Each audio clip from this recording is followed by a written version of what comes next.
Écoute, je suis Cédric Fleurton, 46 ans maintenant, donc un peu plus vieux que toi, j'ai cru comprendre.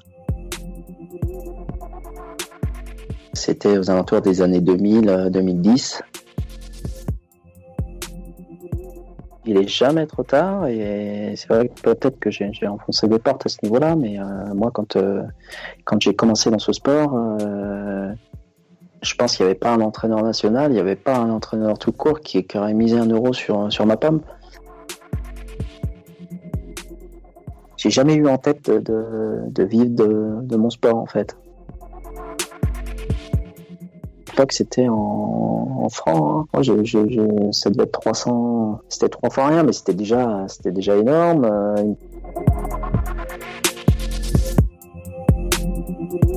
Salut les sportifs, c'est Hermano et je vous accueille pour ouvrir le 6e casier des vestiaires.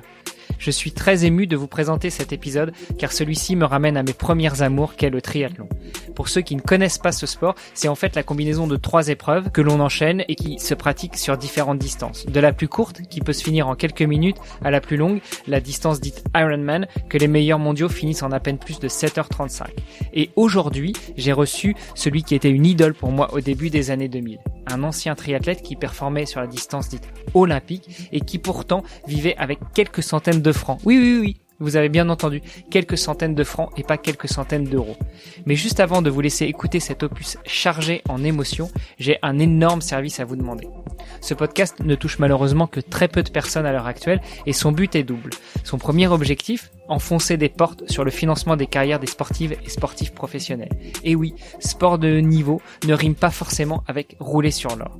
Mais ce n'est pas tout. Le second objectif est d'avancer sur les projets que je nourris et qui pourraient aider énormément les sportifs qui en ont le plus besoin. Il va falloir que l'on enregistre des records d'audience, alors pour ça, une seule solution. Il faut que le podcast soit connu et reconnu. Je compte donc sur vous pour aller dès maintenant, là, tout de suite, là, stop. Vous arrêtez tout ce que vous faites et vous allez tout de suite sur Apple Podcast. Vous laissez une note 5 étoiles et une revue. Vous le faites aussi avec tous les comptes des membres de votre famille, s'ils ont un compte Apple. Et enfin, vous incitez vos amis à nous écouter et à laisser aussi de bonnes revues. Allez, assez parlé, je vous laisse avec Monsieur Cédric. Salut les sportifs, c'est Hermano pour un 6e épisode du podcast Dans les vestiaires et aujourd'hui encore j'ai la chance d'avoir un superbe invité, un invité qui a beaucoup marqué ma jeune carrière de triathlète. Maintenant je suis plus si jeune. Salut Cédric. Salut. Eh bien écoute, je vais te laisser le micro pour en quelques mots nous dire qui tu es et ce que tu fais ou ce que tu as fait dans ta vie de sportif. Eh ben écoute, je suis Cédric Fleurton, voilà, j'ai 46 ans maintenant, donc un peu plus vieux que toi, j'ai cru comprendre. Voilà, bah écoute, comme tu disais, j'ai fait une carrière une première carrière dans le triathlon il y a quelques années maintenant. En gros, pour situer un petit peu les années de pratique, c'était aux alentours des années 2000-2010. Qualifie ça d'une quinzaine d'années, donc ça fait un peu moins, il y a peut-être un petit peu plus. Voilà. Ensuite, j'ai stoppé ma carrière en 2010. Quelques années. J'ai fait d'autres projets, j'ai fait d'autres choses.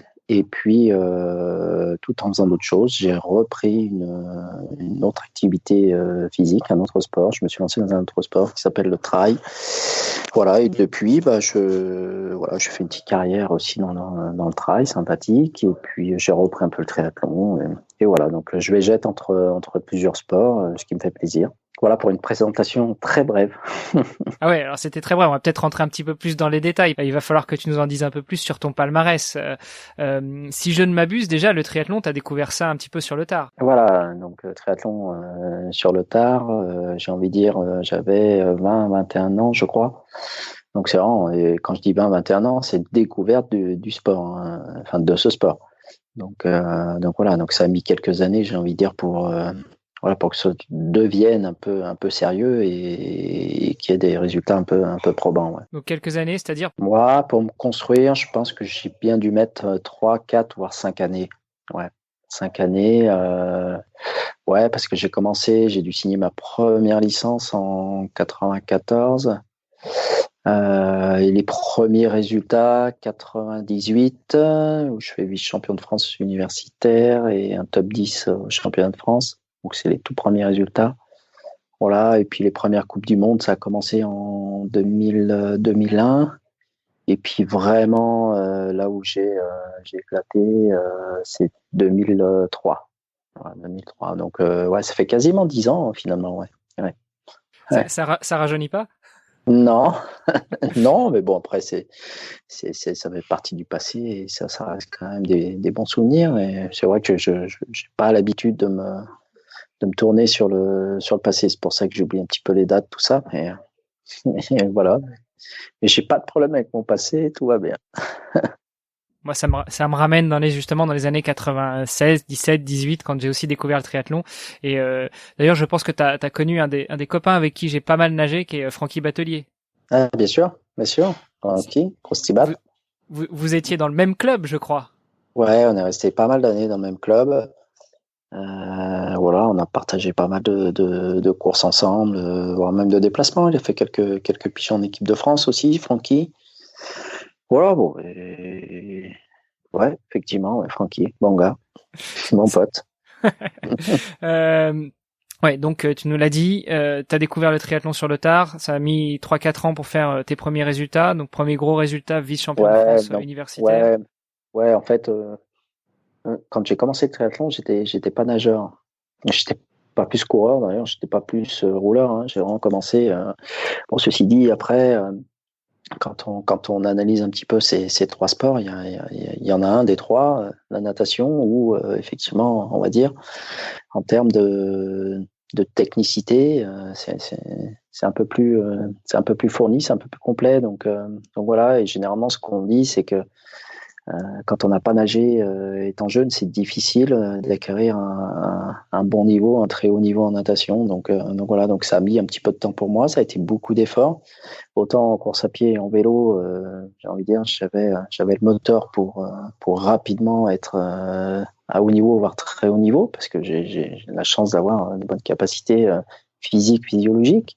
Et c'est vrai qu'en natation, on a beau avoir toutes les capacités, les meilleures capacités au monde, voilà, physiologiques, il faut aussi un bagage technique. Et ce bagage technique, il faut du temps, il faut de l'analyse, voilà. Donc voilà, j'ai commencé à zéro parce que je me souviens, mais mes premières traversées de bassin, c'était apocalyptique. Je faisais 25 mètres, je m'arrêtais pour respirer, c'était compliqué.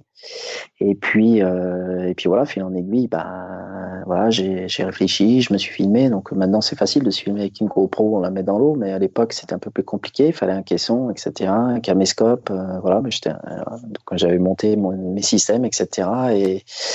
Et voilà, avec beaucoup de labeur, beaucoup de réflexion, j'ai réussi à progresser, mais bon, ça prend du temps. Voilà, pour arriver, j'ai envie de dire, au plus haut niveau dans le triathlon. Et effectivement, mon niveau natation a été déclencheur sur le niveau global, j'ai envie de dire, mais c'est vrai que j'avais le niveau déjà, enfin j'avais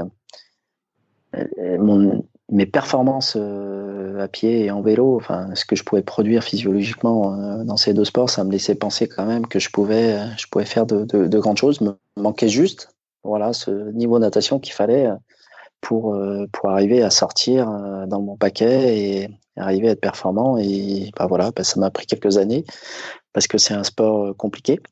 C'est même souvent on dit, hein, c'est ce que je disais au départ, hein, ça peut être rédhibitoire si on n'a pas les qualités de base. Et voilà, bah, j'ai réussi moi à progresser, à gommer un petit peu tous ces défauts et à arriver à nager au plus haut niveau.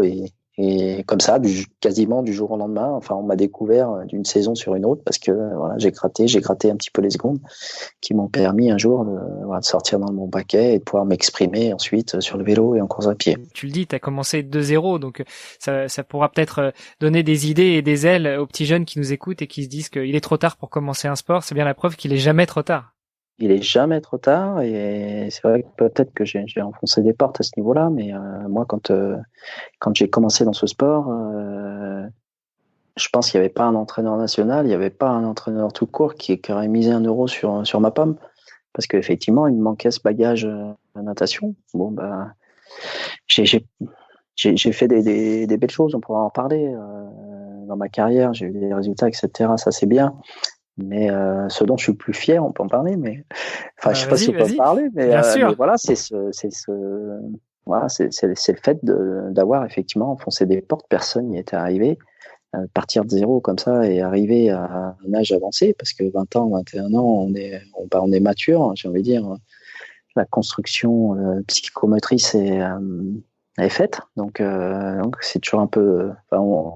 Généralement, ce que je disais tout à l'heure, c'est que les entraîneurs estiment les athlètes perdus du côté technique, parce que d'un côté psychomoteur, tout a été construit et c'est pas possible d'arriver à nager vite. Et moi, j'ai réussi justement à ébranler un petit peu tout ça et dire voilà, c'est possible. Et voilà. Et puis du coup, derrière, c'est vrai que ça a inspiré, parce que je le sais, parce que j'ai pas mal de gens qui me contactent, ou des jeunes qui ont bien réussi maintenant, qui font des bonnes performances, qui n'étaient pas forcément nageurs à la base. Et puis c'est vrai que si on écoute les entraîneurs, les premières paroles dans le monde du sport, c'est c'est pas possible, c'est mort. Et non, au final, avec beaucoup de travail, attention, ça a été beaucoup de travail, beaucoup de prise de tête. Ça n'a jamais été facile. Autant en course à pied et en vélo, j'ai envie de dire, c'était des progressions faciles. Il suffit de s'entraîner, de faire des kilomètres, et puis ça vient. En natation, c'est pas comme ça. Donc voilà, donc ça a été très gratifiant, et c'est vrai que c'était le côté sympa de ma carrière. J'en parle pas souvent, mais c'est vrai que d'avoir enfoncé ces portes-là, c'était sympa, quoi. C'est justement le moment d'en parler. Alors le but de ce podcast est d'enfoncer les portes sur le financement des carrières pro, mais vas-y, fais-toi plaisir, et tu l'as très bien fait. C'est aussi le moment d'enfoncer des portes sur les a priori, sur les façons de penser dans le sport. Mais pour revenir justement sur tes débuts, à ce moment-là, tu avais peut-être un peu plus le temps et un peu plus les moyens de financer ta progression fulgurante, parce que si j'ai bien suivi, tu étais étudiant à cette époque-là. Ouais, donc moi j'ai découvert le triathlon, j'étais étudiant. J'ai jamais eu en tête de vivre de mon sport, en fait. Donc moi je faisais des études, c'était pour bosser derrière. En fait, j'ai toujours fait des études par rapport à mes centres d'intérêt. Donc mon premier centre d'intérêt, j'aimais bien la biologie, j'aimais bien l'écologie. Donc j'ai fait un bac+2. À l'époque, c'était un doc. Donc j'ai fait un doc de biologie, et à la fin de mes études de biologie, le triathlon commençait à prendre un peu plus d'ampleur dans ma vie. Et j'avais envie d'apprendre sur l'entraînement. Donc j'ai viré d'orientation. Bon, c'est pas un gros virage entre la biologie et la physiologie, j'ai envie de dire. Et voilà. Et du coup, j'ai viré sur les études de sciences TAPS. Quand on est étudiant, pour revenir à ta question de base, c'est vrai que c'était pas facile. J'avais pas des grands moyens. Moi, j'ai pas des parents qui avaient des grands moyens. Donc, j'étais boursier, je vivais avec ma sœur. C'était pas vraiment facile. Mais bon, on arrivait à vivre en tant qu'étudiant. Et moi, je m'étais projeté dans ma vie. Je ne m'étais pas projeté comme sportif professionnel, enfin sportif de haut niveau. Et puis bon, c'est arrivé comme ça. Donc, je sais que la transition s'est faite. Naturellement, quand j'ai commencé à faire quelques résultats, ça a pris un peu d'ampleur, et puis voilà, je me suis dit que les études, ça devenait un petit peu compliqué. J'avais été suffisamment loin, parce que j'étais pas une flèche non plus. Je me sentais un petit peu limité. En tout cas, ça me demandait beaucoup plus d'investissement, et voilà, c'était compliqué avec le triathlon, qui est quand même pas la moitié d'un sport. Donc voilà, et puis j'avais vraiment envie de mener au bout cette aventure, de voir jusqu'à quel point je pouvais progresser et m'exprimer dans ce sport. Donc voilà, j'avais envie de pousser. Et alors j'ai commencé ma carrière sportive, j'étais au club de Vaux-en-Velin, donc très petite structure à échelle régionale, voire départementale. Donc c'était un petit club. Et puis j'ai été approché par un club qui était à l'époque, le Triathlex, à l'époque, qui était un club de renom, de première division. Et voilà, donc ils m'avaient proposé dans le deal, si tu veux, d'avoir. Tu vas trop vite, je te coupe. T'as dit que tu n'avais pas trop l'habitude de regarder en arrière, mais moi j'aimerais bien qu'on revienne un petit peu sur les débuts, justement, où tu disais quand tu étais étudiant, c'était assez difficile pour toi parce que tu vivais comme un étudiant, tu étais boursier, tu n'avais pas beaucoup de moyens. Malgré tout, tu as quand même trouvé l'énergie, la force et faut croire, les moyens de pouvoir t'adonner à ton sport. Donc, si je refais le fil, t'as découvert ça à 20 ans, donc tu venais d'avoir ton deuil, plus ou moins. T'as commencé à faire des résultats 4 ans après, vers 24 ans. Donc, entre les deux, pendant ces 4 ans-là, comment est-ce que tu as pu mener de front, on va dire, tes études et ton sport, et surtout financer, parce que tu l'as dit, triathlon, c'est pas la moitié d'un sport, il y a 3 sports, donc il faut trouver du temps, les moyens quand même pour manger et mettre à manger dans le frigo, et puis faut s'acheter un vélo aussi en triathlon. Bah ouais, moi au début, en fait, j'avais récupéré le vélo de ma mère, donc, donc voilà, non, j'avais zéro budget C'était pour route. C'était très très route. Je l'ai encore le vélo, c'est un vieux Vitus. Je m'étais fait renverser par une voiture, le cadre était tordu. Enfin moi, j'avais vraiment un vélo. Bon, à l'époque, c'était vélo vitesse au cadre. Mais bon, pour commencer, c'était très bien et voilà. Donc j'ai pas eu à m'acheter vraiment de matériel. Voilà. Donc en fait, je pratiquais. Au début, je gagnais rien. Enfin, je gagnais rien. C'était vraiment une pratique sportive qu'on fait comme ça. Donc le sport, ça me coûtait pas en fait. Ça me coûtait pas, ça me rapportait pas non plus. Donc en fait, j'avais la vie d'un étudiant normal, mais sauf qu'il s'entraînait. Après, c'était pas aussi, ça a été crescendo. Hein. Je me suis pas entraîné 20 heures par semaine dès le début. Donc au début, ça a été ouais, ces 4 premières années, ça a été crescendo quoi. Mais non, j'avais pas un sport qui m'a coûté forcément parce que heureusement, enfin j'ai eu la chance d'avoir ma mère qui avait un vélo qui était à peu près potable. Et puis après, à l'époque, voilà, une paire de baskets, ça coûtait pas le prix que ça coûte maintenant, je pense. Et puis, ça durait un peu plus longtemps. Et voilà, c'était un peu la démerde, quoi. Donc après, je dis pas que j'avais l'équipement, j'étais loin d'avoir l'équipement le mieux, mais ça, c'était pas important. Mais j'avais l'équipement de base, et puis voilà, j'ai fait mes premiers résultats avec cet équipement-là. Ouais. Ok, donc tu fais tes premiers résultats, 24 ans, à cette époque-là, je pense que tu finissais tes études, puisque tu étais en vice-champion de France universitaire. Et est-ce que c'est à peu près à ce moment-là que Triathlex t'as fait des appels du pied? Ouais, c'est ça, 98, ouais. J'ai dû signer en 99, Triathlex. Ok, donc du coup, tu t'installes dans le sud de la France, tu commences tu commences à courir avec eux. Donc, tu avais commencé à nous parler du deal tout à l'heure. Est-ce que donc tu peux nous en dire un petit peu plus? C'était quoi le deal? Eux, ils te proposaient un salaire ou ils te sponsorisaient, ils te proposaient du matos. C'était comment? C'était pas un salaire. À l'époque, c'était en francs. Hein. Moi, ça devait être 300. C'était 3 fois rien, mais c'était déjà énorme. Ils me prêtaient un vélo. Ils me donnaient du matériel, du vrai matériel. Là, pour le coup, voilà, une combinaison qui ressemblait à quelque chose. Voilà, c'était un petit peu le début pour moi de trucs sympas, quoi. Un truc qui avance un peu, quoi. Et alors dans ce cas-là, comment est-ce qu'on fait si on gagne pas grand-chose pour financer sa vie? J'imagine que tu devais avoir un appart et puis te déplacer, etc. Donc le club t'emmenait peut-être quand il y avait des déplacements sur des courses, mais comment tu vivais au jour le jour? On payait les déplacements et puis je sais plus combien j'avais, mais c'était pas grand-chose. Alors d'aujourd'hui, ça devait représenter une centaine, 150 euros, je pense. Ok, ouais, donc vraiment pas grand-chose, quoi. Ouais, ouais. Juste les pattes avant la compétition. Non, bah après, je pense que c'est la vie de beaucoup de jeunes que je vois, parce que je pratique encore le sport et je suis encore entouré d'étudiants, voilà, qui commencent dans le sport et voilà, ça n'a pas beaucoup changé, c'est-à-dire, voilà, c'est la démerde, quoi. C'est la démerde. Je vivais avec pas grand-chose, mais moi, je m'achetais rien, quoi. Et puis tout passait dans le sport. Voilà. Après, quand on a une passion et qu'on est motivé pour quelque chose, c'est vrai, j'ai envie de dire, c'est un peu futile. Et puis qu'on a, allez, 2-3 euros pour vivre tout simplement. J'avais pas, donc je sortais pas vraiment. Je m'achetais pas grand-chose. Voilà. Donc, et puis bon, j'ai jamais changé d'ailleurs. Hein. J'ai une vie très modeste. Hein. Bon, malgré tout, il faut quand même mettre à manger, faut quand même remplir le frigo.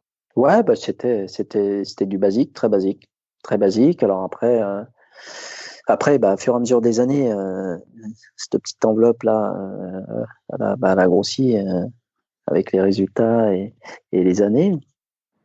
Donc voilà, j'ai dû rester 2 ans triathlex. Triathlex, c'était bien. Après, c'était compliqué parce qu'effectivement, donc moi, j'étais vraiment limite en fin de mois, quoi. C'est vrai qu'ils n'étaient pas vraiment. Il fallait tout le temps que j'appelle pour avoir effectivement les quelques euros qui me devaient, parce que moi, je comptais vraiment dessus, parce que sinon, je finissais pas le mois. Et au final, c'était assez irritant, c'était assez pénible, parce qu'il fallait tout le temps que j'appelle, que je demande. Voilà, donc j'en ai eu un peu marre. Et j'ai été approché par un autre club qui s'appelle Sartrouville. Tout triathlète qui se respecte connaîtra. Ouais, donc on va dire grosse structure. Et là, ils me proposaient pas forcément plus, mais ça me semblait plus carré. C'était plus carré en fin de compte, et en plus c'était déclaré. Alors que triathlète, je peux le dire maintenant, il y a quelques années, mais c'était un peu de la bidouille. C'était un petit peu de l'argent qui sortait, on ne sait pas comment. Enfin, en tout cas, je le déclarais pas. Je pense pas qu'il le déclarait. Enfin, c'était un peu voilà. Et moi, j'avais besoin d'avoir une situation un peu plus carrée, parce que c'est ma manière de fonctionner. Et puis je pensais aussi un petit peu à l'avenir. Donc voilà, quand j'ai commencé à Sartrouville, d'emblée, j'ai eu une feuille de paye voilà, avec des chiffres dessus. Enfin, c'était carré, quoi. C'était carré, c'est ce que je voulais, quoi. Je voulais pas avoir de soucis parce que c'était pareil, ça commençait à devenir pas des sommes mirobolantes, mais voilà, des sommes qui se déclarent quand même. C'était pas 3 sous, quoi. Donc voilà, j'avais besoin vraiment d'une structure un peu plus carrée, et voilà, et qui me permette aussi d'exister, on va dire, socialement, quoi. Tu commençais à devenir un sportif professionnel. Tu vivais pour et par ton sport. Ouais, alors comme je le dis, hein, c'est vraiment crescendo chaque année en fonction des résultats. Après, moi, j'ai eu la chance d'avoir une progression constante et régulière. Donc chaque année, en gros, le jeu, c'est de renégocier un petit peu voilà, cette enveloppe, et puis cette enveloppe, elle devenait toujours un petit peu plus conséquente en fonction des résultats. Et puis voilà, après, il y a pas. Enfin, si vraiment on veut parler finances, il y avait effectivement le Sartrouville qui me payait, mais c'était pas. Après, j'ai eu d'autres sources de revenus. Une prime de course, c'était quand même voilà, quand tu commences à faire des top 10 sur Coupe du Monde régulièrement, gagner des Coupes du Monde. Voilà, sachant que la Coupe du Monde, à l'époque, c'était 12 000 dollars, tu vois, donc ça commence à parler. 12 000 euros, enfin 12 000 dollars à l'époque, quand tu te reprojettes dans ta situation au triathlex, c'était quasiment ton année, c'est ton budget annuel, quoi. Ouais, non, c'est pour ça que j'ai eu voilà, ça marchait plutôt bien, hein. Ouais, j'ai eu des belles années. Alors attention, on est loin des sommes dans d'autres sports, mais pour ce que je faisais, les contraintes que j'avais, le plaisir que j'y prenais, quand j'y repense, c'était quand même des belles années. Est-ce que à côté tu avais un métier? J'ai eu quelques missions, j'ai bossé un temps à mi-temps, mais non, c'était dur, hein, c'est dur, hein, de travailler quand voilà, quand on commence à faire 2-3 résultats, et puis qu'on a l'ambition de faire un peu le circuit Coupe du Monde. C'était compliqué, quoi. C'était compliqué. Donc non, j'ai pas trop bossé en fait toutes ces années. Ouais. Ouais, en gros, j'ai commencé à bosser à 37 ans, quoi. C'est comme le sport, il n'y a pas d'âge pour commencer. Ouais. Donc j'ai commencé tard comme le sport. Ouais. Ouais. Que la belle époque, Coupe du Monde et autres, là ça payait un peu mieux. Tu nous disais que tu avais été rémunéré donc principalement par Sartrouville quand tu as intégré le club. C'est là que ça commençait à devenir un peu plus sérieux. Est-ce que tu avais aussi dans les autres sources de revenus été chercher des partenaires, des sponsors? Un prix de mon résultat principalement, et puis après bon, ça peut être 2 vélos dans l'année qu'on vend en fin d'année. Bon, quand on connaît le prix des vélos, ça peut aussi remplir frigo, comme tu dis. Là, on parle vraiment de l'âge d'or du triathlon, hein. Les fins des années 90, début des années 2000, c'était vraiment la belle époque. Je pense que maintenant, il y a un peu plus de monde, donc c'est peut-être un peu plus compliqué pour les petits jeunes. Mais là, vraiment, à ce moment-là, les sponsors te filaient de l'argent sonnant et trébuchant, voire tu disais c'était plutôt des primes de course. Au résultat, si tu faisais un beau résultat, t'affichais leur logo et ils allongeaient le chèque, c'est ça? Mais pas énorme, hein. C'est pas là où j'ai gagné plus d'argent. Ouais, les primes de course, ça peut aller vite. Et puis Sartrouville me payait bien. Alors si tu veux des ordres de prix, je peux te le dire. À l'époque, je devais toucher aux alentours de 30 000 euros. j'ai pas de souci de parler d'argent parce que j'ai toujours tout déclaré, tu sais. Donc, hormis mes premières années mes premières années très longues, mais c'était pas des sommes, voilà. Sinon après, justement, moi j'ai toujours eu ce côté un petit peu, voilà, j'aime bien être carré. Hein. Je sais pas, enfin, j'avais besoin de ça pour être libre dans ma tête. Okay, donc ça, c'était pendant ta carrière de triathlète professionnel. Ouais, entre 2004 et 2008, ça rentrait bien, ouais. C'était bien, ouais. Tu nous l'as dit, 2008, t'as arrêté. Fin 2009, ouais. Donc c'est à peu près le moment où tu t'es mis à travailler. Est-ce que tu avais déjà réfléchi au plan reconversion sur les dernières années ou ça a été un arrêt qui a dû être forcé, brutal? J'ai eu une CIP, contrat d'insertion professionnelle avec une grosse entreprise française qui s'appelle la SNCF en tant que sportif de haut niveau. Donc je travaillais très très peu. Quand je dis très très peu, c'était l'ordre d'un huitième de temps, quoi. Et j'avais un salaire normal, un petit salaire normal. Voilà. Donc en plus de tout le reste, donc tu vois. Mais le deal, c'est que le jour où tu arrêtes ta carrière, ben, ça te fait t'as une reconversion toute faite. T'as pas besoin, si tu veux, le temps de ta carrière, de te soucier de tiens, qu'est-ce que je vais faire. Voilà, tu sais que y a déjà au moins ça pour la suite, quoi. Donc, qu'est-ce qui s'est passé quand j'ai arrêté en 2010? Et ben c'est le jeu du sport. Hein. Le jour où tu arrêtes, t'es plus personne. Donc plus personne, t'as tout qui s'arrête. Et du coup, bah j'ai été bosser. Donc j'ai pris un temps plein à SNCF. Voilà, et je suis encore à SNCF aujourd'hui. Voilà. Alors après, est-ce que j'avais anticipé à la SNCF? J'avais pas trop anticipé. Ceci dit, j'avais d'autres plans d'action. J'avais d'autres choses en tête et quand j'ai arrêté le triathlon, j'ai monté une société en parallèle. Donc en fait, j'avais deux activités en même temps. Donc je commençais à la SNCF et en même temps, j'ai monté une société qui vendait des vêtements sportifs personnalisables. J'ai repris une marque américaine et j'étais distributeur en France pendant quelques années. Ouais. Finalement, tu as arrêté le sport, mais tu as continué à être à fond, aussi bien dans le boulot que dans un autre projet. Ah, j'étais à fond, ouais.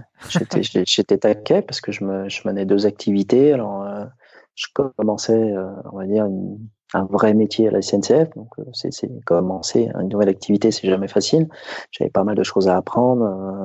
Hein. Et puis, je commençais mon activité, mon entreprise. Et là, c'était encore aussi beaucoup d'investissement et beaucoup de temps y passer, à consacrer, quoi. Ça m'a occupé l'esprit, si tu veux, tu vois. Quand tu arrêtes le sport, ça fait un grand vide. Ben, ce grand vide, je l'ai pas eu parce que voilà, j'ai vraiment comblé avec le boulot, quoi. Alors, si j'ai bien compris ta carrière, tu l'as bien comblée, mais finalement pas si longtemps que ça, parce que quelques années après, t'as pas pu t'empêcher de rechausser les baskets et d'y retourner. Ouais, après, bon, c'est un peu les hasards de la vie, sachant que j'avais pas un manque particulier de sport, j'avais pas spécialement envie de replonger dans une activité sportive intense, enfin intense entre guillemets, hein. Mais j'avais pas spécialement envie de refaire une carrière dans quelque sport que ce soit. Mais bon, le hasard a fait que les hasards de la vie ont fait que voilà, je me suis séparé. J'ai remis un dossard, j'ai repris du plaisir en faisant du sport. Enfin bref, voilà, des petites choses qu'on fait que voilà. Puis j'ai eu la chance aussi d'être encore performant dans un sport différent. Moi, j'ai pas eu besoin de beaucoup de travail. Enfin, c'est arrivé assez vite. Et puis voilà. Puis j'ai replongé dans le sport de haut niveau de manière complètement différente, hein, d'ailleurs. Mais ouais, j'y suis encore aujourd'hui. Mais vraiment, enfin, ça a rien à voir, quoi. C'est incomparable avec ma vie de triathlète, ma vie de trailer, là, ma vie sportive aujourd'hui. Ça a rien à voir. Alors tu dis justement que c'est de manière totalement différente. En quoi est-ce que c'est différent? Est-ce que tu prends ça un peu plus dilettante déjà? Et puis est-ce que tu as moins la pression des résultats parce que tu as toujours un job et toujours un salaire qui tombe et finalement... Ouais, enfin bon, je me suis jamais trop pris la tête, même quand j'étais triathlète, mais encore moins maintenant. Non, après, les entraînements sont quand même... ça n'a rien à voir, quoi. Avant, Avant, c'était mon, j'avais que ça en tête et voilà, il fallait que je perfe pour exister, enfin pour vivre et voilà. Maintenant c'est différent. C'est différent. J'ai beaucoup moins de pression. Enfin, quand je dis pour vivre, c'était plus. Enfin, j'avais vraiment des objectifs. Je voulais faire les championnats du monde. Je voulais être champion du monde. Je voulais faire les Jeux Olympiques. Voilà. Donc ça m'occupait vraiment. J'avais très envie. Donc voilà, c'était vraiment une motivation au quotidien. Voilà. Maintenant, c'est plus. Ouais, je prépare une course de temps en temps. Est-ce que du coup, tu me disais que tu es toujours salarié de la SNCF, est-ce que Ouais. du coup, tu as un aménagement d'horaire pour pouvoir t'entraîner ou même pour partir en compétition, ou tu es obligé, comme tout le monde, enfin comme tout sportif entre guillemets amateur, même de bon niveau, de t'organiser tes journées et de prendre des congés quand tu vas sur le circuit mondial? Non, j'ai pas d'aménagement. Donc j'ai un boulot plein temps. Et puis, ça, je suis dirigeant de proximité. Donc, c'est des boulots qui sont assez exposés et ouais, où on bosse beaucoup. Ouais. Ouais, donc, je bosse, voilà. Donc, je bosse comme tout le monde. Je bosse pas moins que tout le monde. Je bosse vraiment comme tout le monde, si ce n'est plus. Et voilà, la seule petite largesse que j'ai, c'est que je peux aménager plus ou moins mon planning de boulot, quoi. Mais sinon, je bosse, non, j'ai un vrai job qui me prend beaucoup de temps, beaucoup d'énergie. Non, c'est un vrai job. Une question là complémentaire qui me vient, tu nous as dit que tu as commencé vraiment à travailler. Alors, je ne suis pas dupe, je sais qu'une carrière de sportif pro, c'est aussi du travail, hein, mais tu as commencé vraiment à rentrer dans le monde du travail à 37 ans. Ouais. Comment est-ce que, en tout cas en France, comment est-ce que sont considérées ces années que tu as, entre guillemets, données à la nation comme sportif de haut niveau pour la représenter, notamment en termes de retraite? Est-ce que ta retraite commence à courir à partir du premier jour où t'as signé à la SNCF ou il y a un système d'années de compensation? Comment ça marche? Non, il n'y a pas de reconnaissance. Hein. Donc là, il y a eu une action, j'ai envie de dire, de par le gouvernement pour reconnaître effectivement ces années un petit peu particulières de sportifs de haut niveau, mais ça commence qu'à partir de 2012. Donc tous les athlètes qui sont passés avant, donc c'est mon cas, qu'on fait le job de sportif de haut niveau, qu'on portait les couleurs d'équipe de France, voilà, c'est dommage, ils avaient qu'à commencer après, mais non, c'est reconnu qu'à partir de 2012. Donc j'ai envie de dire, ça compte pas. Après, justement, c'est ce que je disais tout à l'heure, voilà, le fait d'avoir une feuille de paye, d'être reconnu comme travailleur, voilà, moi c'était le seul club qui le proposait à l'époque, hein, Sartrouville. En tout cas, moi, c'était une demande forte de ma part. Donc, certes, j'ai gagné moins, mais d'un autre côté, j'ai pu cotiser, Et effectivement, maintenant, on appelle ça des trimestres. Hein, j'ai pu cotiser des trimestres.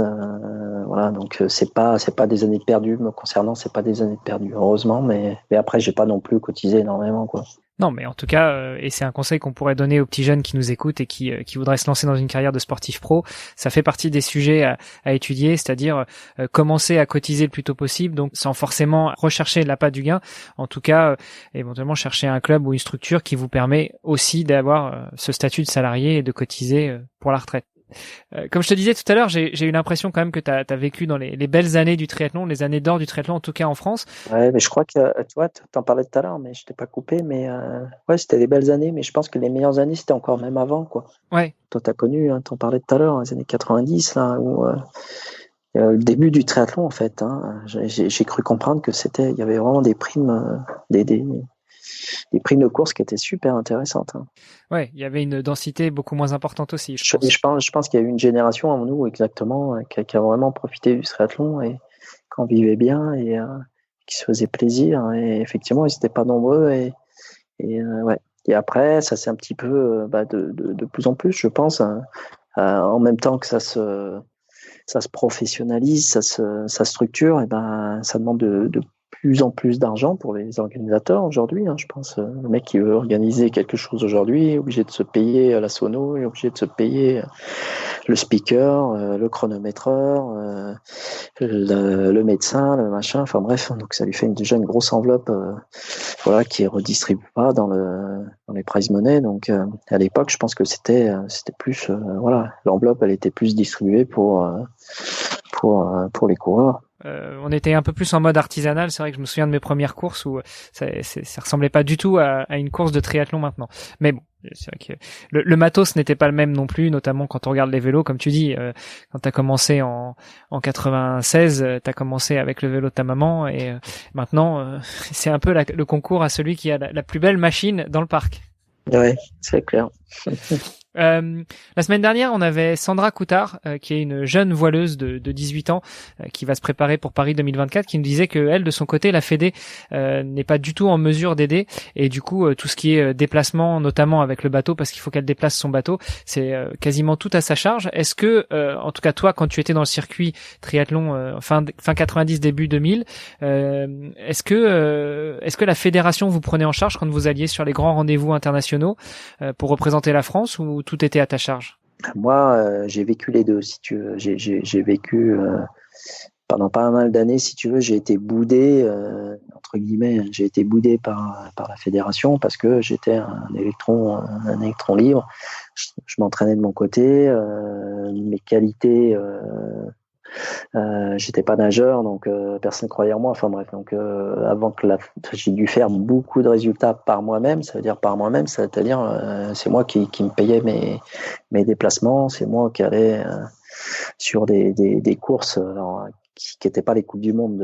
À l'époque, c'était Coupe du monde niveau 1 et Coupe du monde niveau 2. Donc Coupe du monde niveau 1, on pouvait pas y aller et s'inscrire comme ça. Donc je faisais les Coupes du monde niveau 2. Donc j'ai pas mal voyagé par moi-même, donc c'est moi qui payais mes déplacements.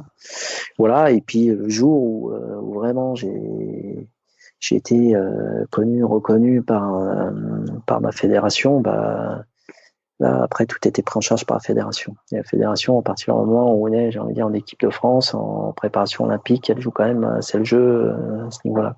Donc je payais pas mes déplacements.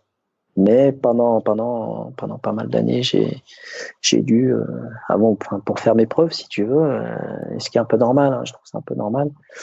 Voilà, il a fallu. Par contre, c'est vrai que j'ai fait beaucoup mes preuves, si tu veux, pour avoir ma place.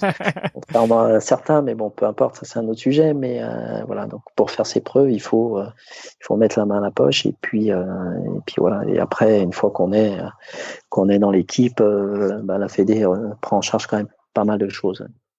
Que ce soit les stages, que ce soit les déplacements. Et les déplacements coûtent cher, parce que se déplacer avec un vélo, ça coûte cher. Donc, non, j'ai fait des beaux voyages sympas. Est-ce que maintenant, justement, tu sais si pour les petits jeunes qui sont qui commencent le triathlon, enfin qui commencent à percer dans le triathlon, est-ce que la Fédé est aussi généreuse, ou est-ce que tu as un petit peu lâché, t'es plus trop en contact avec les triathlètes? Je pense qu'elle est peut-être un petit peu moins généreuse que passé un temps. Alors je m'explique. Moi à l'époque, quand j'ai commencé, il y avait des CREPS où les CREPS c'était des structures d'entraînement labellisées par la fédération, où il y avait énormément d'athlètes. Donc il y avait beaucoup d'athlètes qui étaient plus ou moins bons d'ailleurs, mais il y avait beaucoup d'athlètes et en gros tout le monde avait la même enveloppe, quoi. Et maintenant j'ai l'impression que c'est un peu plus ciblé. Donc c'était un petit peu mes regrets, moi, quand j'étais triathlète et que j'étais performant, c'est que en gros les aides c'était les mêmes pour tout le monde, quoi. Que ce soit le jeune qui a fait qui a été champion de France UNSS ou je ne sais quoi, il a été aidé de la même manière que l'élite qui fait deuxième au championnat du monde, quoi. En gros, il y avait peu de différence parce que c'était très social, j'ai envie de dire, alors que le sport c'est antisocial quand même. Enfin, en tout cas, il n'y a qu'une place sur le podium, tu vois ce que je veux dire, que tu peux pas non plus aider tout le monde. Donc voilà, donc moi je trouvais que c'était un peu, le gâteau était un peu mal partagé entre vraiment les besoins et le niveau de certains. Maintenant, je pense que c'est un petit peu plus orienté et c'est un petit peu plus fin, j'ai l'impression. C'est-à-dire, voilà, c'est pas facile effectivement pour les athlètes qui doivent faire leurs preuves, mais ça, je trouve que c'est un parcours un peu initiatique qui est intéressant aussi, hein. Je veux dire, moi, je suis passé par là. Ben voilà, quand t'as les dents longues, quand t'es en phase de faire tes preuves, et ben et ben voilà, ben tu prends des risques et tu vas sur des compétitions, ben ouais, c'est toi qui va te démerder pour trouver 2-3 sponsors, c'est toi qui te démerdes, mais d'un autre côté, ben ça te met un petit peu la pression, et ça c'est la vraie pression du sport, tu vois. Pas vraiment aider, non mais c'est vrai, et je pense que c'est un mal nécessaire pour justement se mettre la pression et arriver performant, quoi.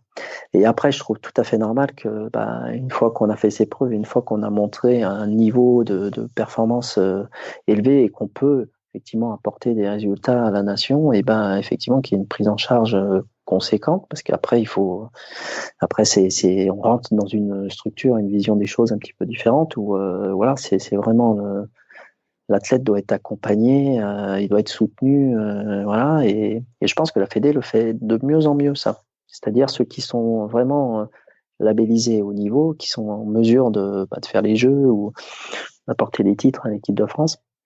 J'ai l'impression qu'ils sont un peu plus, on les écoute un petit peu plus sur leurs besoins.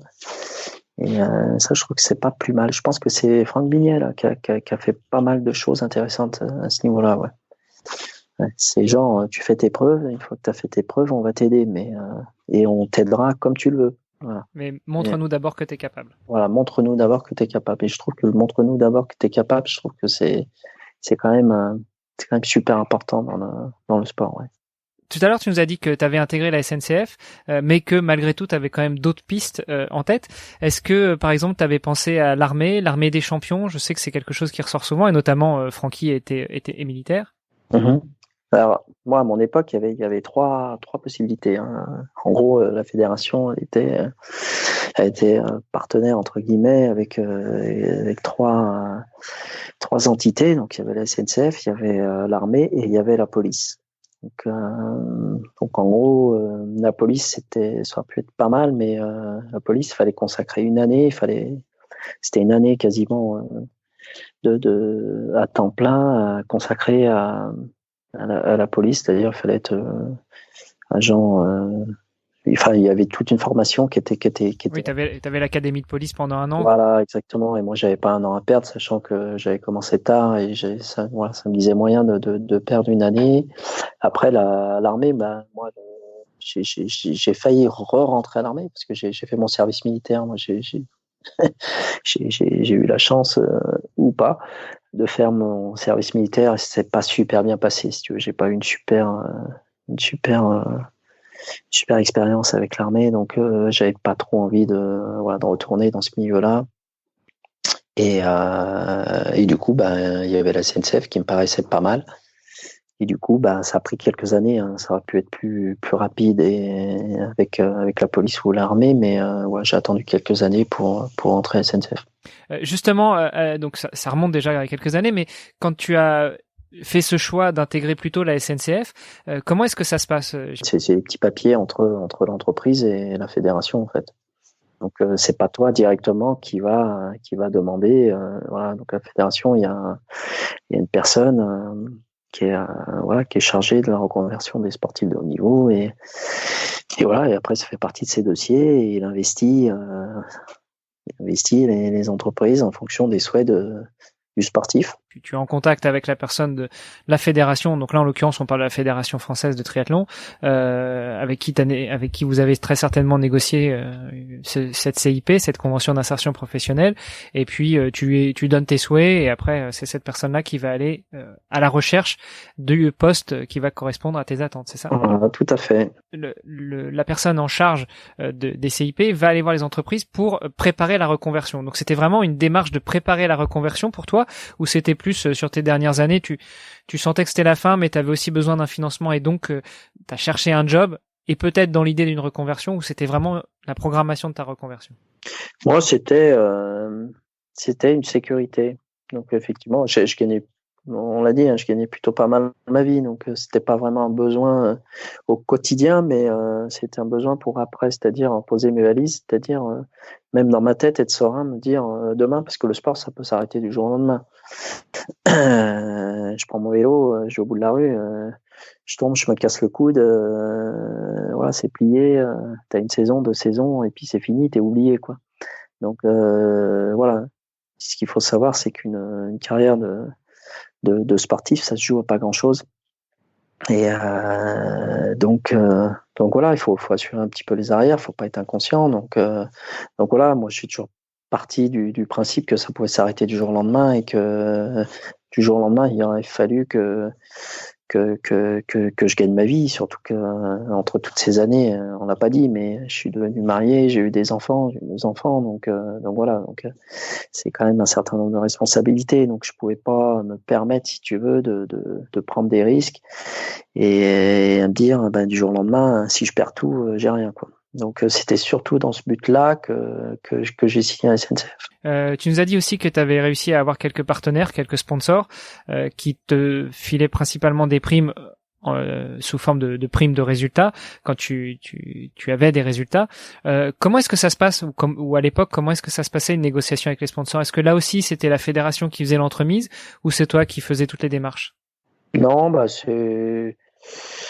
c'est moi, j'étais un petit peu entouré par des potes hein, qui voilà, des fois c'est les sponsors eux-mêmes qui viennent, c'est les marques, voilà, des fois c'est le club qui est source de propositions ou qui met un peu la pression avec tel ou tel équipementier. Donc ouais, ça dépend, ouais. Ça dépend. Moi, j'ai pas eu d'état de partenaire non plus, donc voilà, moi j'étais plutôt du genre fidèle quand ça marchait bien, et ben voilà, et puis qu'il y avait un bon feeling, il y avait une bonne relation humaine, on poursuivait quoi. Voilà, j'étais pas genre à demander tout le temps des trucs. Donc j'ai eu des beaux sponsors qui étaient pas forcément généreux, mais avec lesquels j'ai vécu des trucs sympas. Donc. Est-ce que justement ces sponsors-là, vu que c'est toi qui allais vers eux, j'imagine que c'est un peu toi qui les choisissais, mais quand eux venaient vers toi, est-ce que tu cherchais aussi à ce que ce soit des partenaires qui soient en accord avec tes valeurs ou tu prenais tout ce qui venait? Non, le plus possible, j'essayais de prendre des sponsors qui correspondaient à ce que je suis, quoi. Par exemple, je te cite un exemple, j'ai jamais eu vraiment de partenaire produits énergétiques, par exemple. J'ai été approché longtemps, voilà, j'en ai eu que 2 dans toute ma carrière. Pourtant, là pour le coup, j'ai fermé pas mal de portes parce que voilà, moi je voulais quelque chose d'assez sain et sur comment dire, et même dans le discours, si tu veux, c'est vrai qu'il y a des marques qui arrivent sans les citer, mais bon, ils appellent ça des gels, des fléchettes, des coups de fouet, tu vois ce que je veux dire. Et puis moi non, je suis toujours parti du principe que ces questions de diététique, de supplémentation, voilà, ça devait rester assez naturel. Et voilà, je voulais pas promouvoir, si tu veux, en tout cas, je me sentais pas dans ce rôle-là de promouvoir un truc qui était complètement chimique, surdosé d'arômes, de plein de choses dégueulasses, quoi. Voilà, tout ça pour prendre un chèque, voilà. Donc j'ai toujours fait un peu gaffe à ça. Donc j'ai souvenir d'un partenaire que j'ai eu, il s'appelait Banactive. Donc Banactive, c'était un produit à 99%, c'était que de la banane. Donc ouais, j'avais été approché par cette marque qui a été assez éphémère du coup, mais et là j'avais répondu présent, c'était assez sympa, j'aimais bien les produits et puis même on avait fait 2-3 regroupements, c'était sympa. Mais voilà, typiquement, tu vois, ça collait bien à mon image plutôt que d'autres voilà, qui étaient fabriqués je ne sais où avec je ne sais quoi dedans. Non, c'est pas possible. On arrive tout doucement sur la fin de cet épisode. Un petit peu à la méthode Bart dans Extraterrien, j'aurais 2 petites questions à te poser. Allez, la première, si tu devais revenir en arrière, même si tu regardes pas trop derrière toi, et si tu pouvais te dire un petit quelque chose à l'oreille du petit Cédric, enfin petit, pas si petit que ça, mais 18, 19 ans, 20 ans, quand tu commences le triathlon, qu'est-ce que tu te dirais? Vas-y, cool, ça va venir, quoi. Voilà. Non, c'est vrai qu'on a toujours, et puis je vois bien les petits jeunes, là, on voit toujours que ça arrive vite, que ça, voilà, puis au final, voilà, ça demande toujours un petit peu de temps, et puis on se construit avec le temps, quoi. Donc, et ça, il faut, il faut du temps pour se construire et arriver à maturité, quoi. Et c'est cette maturité, bien souvent, et j'en ai parlé avec Bart, mais effectivement, je trouve que dans ce sport-là, enfin dans ces sports, qui touche plusieurs sports au final. Hein. Il y a 3 sports en un, donc ça demande une grosse expérience et une grosse maturité sportive parce que voilà, faut réussir à se maîtriser et à se contrôler et à créer des pics de forme dans 3 disciplines et d'arriver à faire ces 3 pics de forme le même jour dans 3 disciplines différentes. Donc ça demande quand même beaucoup d'années de pratique. Voilà, faut pas se presser, faut s'écouter. Voilà, réfléchir, être curieux, voilà, regarder ce que font les autres, bouquiner, voilà, donc voilà, pas se précipiter. Et puis c'est vrai que quand on est jeune, on est un peu fougueux, quoi, donc on y va tête baissée, quoi. Mais c'est aussi une manière d'apprendre, hein, mais des fois c'est un peu brutal, quoi. Ouais, puis des fois il faut tomber pour apprendre à se relever, mais quand tu tombes en triathlon, c'est pas forcément la meilleure solution. C'est clair. Et puis une deuxième question, tiens, si on parlait encore des jeunes, si tu voyais un petit jeune là maintenant de 15-16 ans et qui te dit moi je veux faire comme toi, je veux devenir champion du monde, je veux tout péter dans le triathlon, quel conseil tu lui donnerais? Alors si ce n'est effectivement vas-y doucement, mais vraiment plutôt des conseils pratiques. Moi sincèrement, hein, je dirais déjà construis-toi un avenir. Parce que le triathlon, c'est pas l'avenir. J'ai envie de dire, moi, je suis un cas particulier. J'ai fini ma carrière de triathlète à 37 ans, mais il y en a qui finissent bien avant. Il y en a à 25 ans, c'est plié. Donc voilà, ça se joue à pas grand-chose. C'est très compliqué. On le sait très bien. Hein, le sport de haut niveau, c'est peu d'élus pour beaucoup d'accessis. Donc voilà, ça se joue à pas grand-chose. Donc vraiment assurer les arrières, quoi. Donc voilà, tes qualités, ce que je dirais à ce gamin-là, c'est tes qualités, tu les auras, quoi. Elles vont pas s'évaporer, quoi. Donc prends le temps de réussir quelques lignes d'études. T'es pas obligé de faire un bac+10, voilà, mais au moins un minimum qui te permette de raccrocher un jour un bon wagon pour faire un métier qui te plaît ou raccrocher d'autres études. Voilà, et puis passer ce cap-là, et ben ouais, ça vaut le coup de consacrer du temps, voire de faire des sacrifices. Donc il faut y aller s'il y a vraiment l'envie, la motivation et puis un potentiel. Ouais, ça vaut le coup de tester, mais toujours assurer quand même les arrières avant, quoi. Et des choses tellement plus importantes que le sport. Le sport, c'est rien dans la vie, c'est rien. Et une vie de sportif de haut niveau. Tu peux être champion à 24 ans et être clochard à 26 ans. Donc voilà, il faut réfléchir à tout ça, quoi, et vraiment faire les choses dans l'ordre, quoi. Voilà. Pas sauter les étapes. Bon, écoute, tout ceci me laisse sans voix. Est-ce qu'il y avait un dernier point que tu voulais aborder dont on n'aurait pas parlé dans cet épisode? Non, non. Écoute, voilà, maintenant, je fais toujours du sport, mais je gagne que dalle.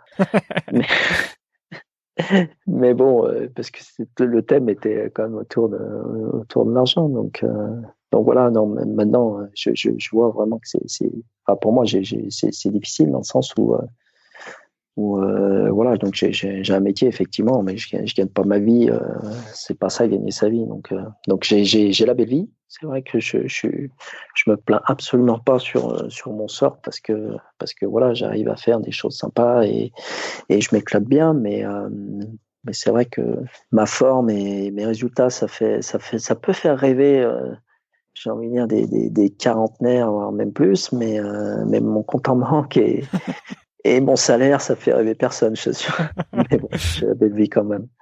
Tout va bien. Voilà. Bon, c'est l'essentiel. C'est l'essentiel. Et si nos auditeurs veulent rester en contact avec toi, veulent te suivre, veulent en savoir plus sur tes résultats à venir, quel est le meilleur moyen?